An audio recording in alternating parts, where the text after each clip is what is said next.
Muhammad, what do you do these days now? It seems I've sometimes wondered what you're doing. You know, it's really strange. I'm actually more busy now than I was boxing, because at the time I was boxing, I had to go in training for like 3 months before a fight. Yeah. And like immediately after a fight, I was signing for another one, and I was like on the streets for like 3 weeks, and then I was back in training. And I fought as much as 3 and 4 times a year, and training 3 months for each fight. I was mostly in camp. Mm-hmm. But I'm more busy now than I was, more active in the ring. For an example, I was in Pittsburgh yesterday and toured about 3 black high schools in one day, encouraging the youth. A lot of gang wars are going on. They're shooting each other and sniping at each other on the streets. And the principals mentioned that with the things that I have done and sacrifices I have made, I'm about one of the few people that they might listen to. So I went, and they did listen, and a couple of the gangs got together, and we had a little secret meeting, and they shook each other's hand and said they're going to try to stop fighting and shooting. A lot of them are taking dope, and a lot of the girls are going into prostitution. And we went to the schools, we talked with the various groups, and we had a good time. And I'm on a college tour also, and my agent, Richard Fulton here in New York, says that look like we're going to be booked for another 2 years in the colleges.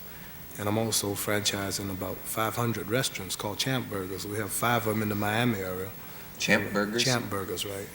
And we're negotiating on about 10 more buildings in Georgia, and we're coming up here and all over the country. And also, Random House will be coming out soon with my life autobiography, about 4 more months. So I stay pretty busy. That's pretty good. Is there any? How do you stand now with the possibility of going to jail? Oh, I don't know. I'm just waiting any day now. Do you think about?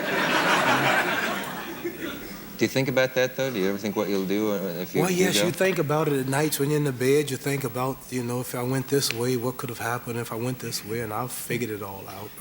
No people gain freedom until some have to die, some lose their wealth, some give up money, and like I would say, the white race, when your people first got here, they didn't have these cameras and televisions and jet airplanes and air conditions and Howard Johnsons and Holiday Inns and Americana and Hilton hotels. They had to fight the Indians, watch their daughters raped and scabbed.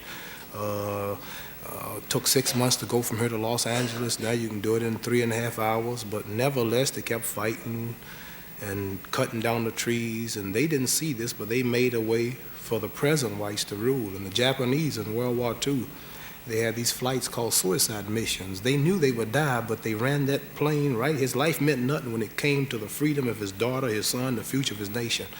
And I would say like the astronauts, 3 white astronauts almost got stranded in space, and their wives are waiting, and the children were worried because they could have been out there now, still in orbit.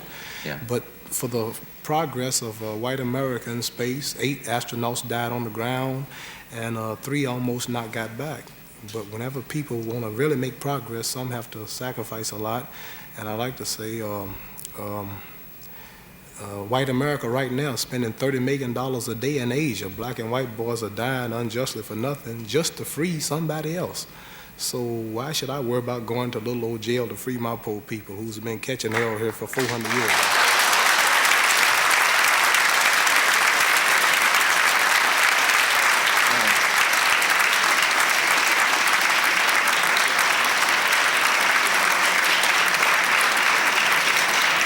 It's kind of hard. It's kind of hard to put a black. Are you asking me for an answer to that? It's kind of hard to put a black man, any black person in this country in jail, because if you ask the average one, we're already in jail.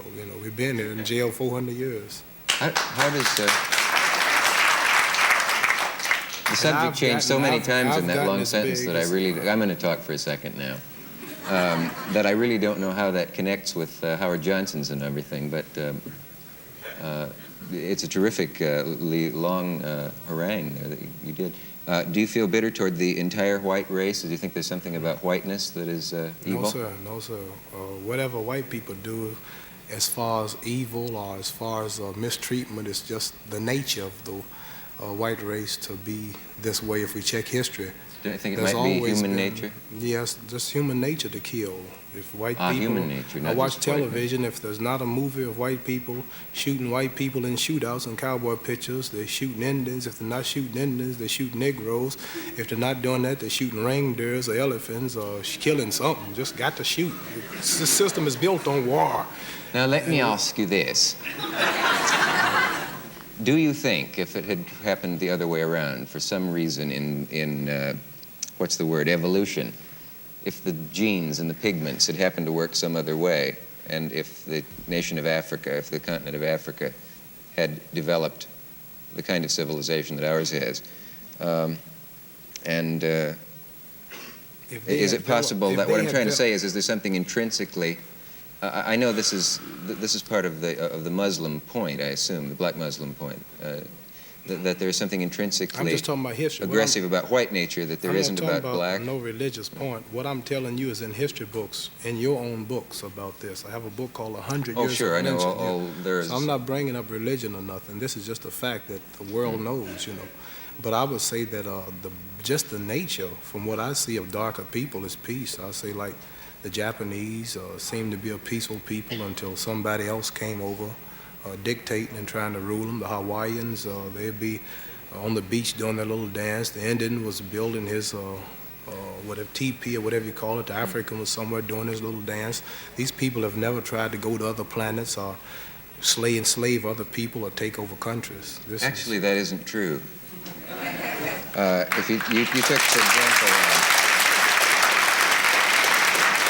let me just, I don't want to get in an argument with you, but Tahiti, for example, is always used as an example of the paradise that the white man came and destroyed.